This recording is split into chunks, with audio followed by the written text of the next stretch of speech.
দাবি করছি হাসান নাসিমকে অবিলম্বে মুক্তি দিতে হবে। কার্টুন প্রচারের জন্য, লেখার জন্য আর কাউকে গ্রেফতার করা যাবে না। সরকারের সমালোচনা হবে, তারেক রহমানের নাম ধরে হবে। কড়া ভাষায় সরকারকে সমালোচনা করব, যদি সরকারের হেডন থাকে আমাদেরকে গ্রেফতার করে দেখাক। আর কখনো এসালামদের মতো মাফিয়াদের হাতে বাংলাদেশের ব্যাংকিং খাত যাবে না। আমরা আশা করেছিলাম বাংলাদেশে একটি জনগণের সরকার প্রতিষ্ঠিত হবে। আমরা দেখলাম দীর্ঘদিন ধরে তাদের এক কৃত্রিম সংকট দেখানো হলো। সেই কৃত্রিম সংকটের শেষে আসলো যেবার কৃত্রিম সংকট বন্ধ করা হবে, কিন্তু জনগণ আমাদেরকে বেশি টাকা দাও। মানে তেল আছে, একদিন ধরে নাটক করেছি তেল নাই, এখন যদি বেশি টাকা দাও তাহলে আবার তেল দিয়ে দিব। সুতরাং নাটক করে বাংলাদেশের মানুষকে কষ্ট দেওয়ার এক বিশাল খেলা খেলছে তারেক রহমানের সরকার। একই সঙ্গে পুরো বিশ্ব যখন ইরানের মুসলিমদের ইনকিলাবের লড়াইয়ের দিকে ধাবিত হচ্ছে, পুরো বিশ্ব যখন ইরানের নির্যাতিত ফিলিস্তিনের নিপীড়িত মানুষদের পক্ষে দাঁড়িয়েছিল, তখন তারেক রহমানের পররাষ্ট্রমন্ত্রী প্রেস রিলিজ দিয়েছিল আমেরিকার পক্ষে। মানবতার বিপক্ষে দাঁড়ানোর এরকম নজির বাংলাদেশ আর কখনো দেখে নাই। আমেরিকার কাছে, ইসরায়েলের কাছে মাথা বিক্রি করার এরকম উদাহরণ আর বাংলাদেশে কখনো স্থাপিত হয়নি, যেটি করেছেন তারেক রহমান এবং তার পররাষ্ট্রমন্ত্রী। বাংলাদেশের মানুষ সব সময় ফিলিস্তিনের লড়াইয়ের পক্ষে, ইরানের মানুষের ইন্তিফাদার লড়াইয়ের পক্ষে ছিল, আছে এবং থাকবে।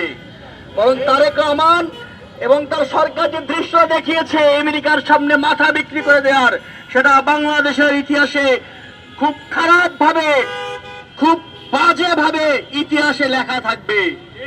যার ফল ভোগ করছে এখন বাংলাদেশের মানুষ। তেলের দাম বাড়ছে। একই সঙ্গে আমি শেষ যে কথাটি বলবো, এই শাহবাগে কার্টুনিস্ট মোস্তাকের গায়েবালা জানাজা হয়েছিল, আমি সেই গায়েবালা জানাজায় উপস্থিত ছিলাম। এনসিপির সেক্রেটারি সংসদ সদস্য আক্তার হোসেন সেই গায়েবালা জানাজা ইমামতি করেছিলেন। আপনাদের মনে থাকার কথা, একটি কার্টুন আকার অপরাধে মোস্তাককে কাস্টোডিয়াল টর্চার করে মৃত্যুর দিকে ঠেলে দেওয়া হয়েছিল। আমরা দেখলাম একটা কার্টুন প্রচারের জন্য হাসান নাসিমকে তার বাসা থেকে তুলে আনা হয়েছে।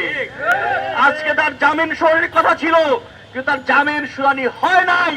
এরপরেও সালাউদ্দিন আহমেদ এবং আইনমন্ত্রী অশিক্ষিত আসাদুজ্জামান দাঁড়ায় বলবেন যে আমরা তো বিচার বিভাগে হস্তক্ষেপ করতে চাই না। তাহলে প্রমাণ দেন, কেন আজকে হাসান নাসিমের জামিন শুনানি হলো না? কেন হাসান নাসিমকে গ্রেফতার করা হলো? কেন তাকে ডিবি দিয়ে তুলে আনা হলো? কেন 3 ঘন্টার মধ্যে জানানো হলো না তাকে কেন গ্রেফতার করা হয়েছে? তারেক রহমান ফেসবুকে এসে বলছেন যে কার্টুন প্রচার করেন, আমার বিপক্ষে হলেও করেন, কিন্তু যে কার্টুনে কোন রকম মানহানি নাই, যে কার্টুনে একটা স্যাটায়ার করা হয়েছে যেটি চিফ হুইপ নিজেই করেছেন, সে চিফ হুইপ আবার তার লোকদেরকে দিয়ে মামলা করিয়ে হাসান নাসিমকে গ্রেফতার করছেন। আমাদের ভাই হাসান নাসিম জেলে আছেন। যেই সংসদে দাঁড়িয়ে আপনারা বড় বড় কথা বলেন, যেই সংসদে দাঁড়িয়ে নুরুল ইসলাম মনি চিফ হুইপ হয়েছেন, মনে রাখবেন ওই সংসদ জনগণ দখল করেছিল বলেই আজকে চিফ হুইপ আপনি।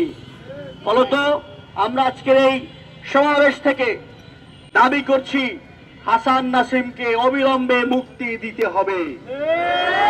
কার্টুন প্রচারের জন্য, লেখার জন্য আর কাউকে গ্রেফতার করা যাবে না। সরকারের সমালোচনা হবে, তারেক রহমানের নাম ধরে হবে। কড়া ভাষায় সরকারকে সমালোচনা করব, যদি সরকারের হেডন থাকে আমাদেরকে গ্রেফতার করে দেখাক। যদি গ্রেফতার হয় তাহলে দিনে দিনে বহু দেনা বাড়বে। সেই দেনা একদিন বাংলাদেশের মানুষ পরিশোধ করবে। সিন্ডিকেট থেকে বাংলাদেশকে মুক্ত করতে হবে। যেই সকল ব্যক্তিরা গুমতাদেশ বাতিল করেছে, মানবাধিকার কমিশন আদেশ বাতিল করেছে, তাদের বিরুদ্ধে লড়াই জারি রাখতে হবে। সেই লড়াইয়ের আহ্বান জানিয়ে আজকের এই বিক্ষোভ সমাবেশ এখানে সমাপ্ত ঘোষণা করছি।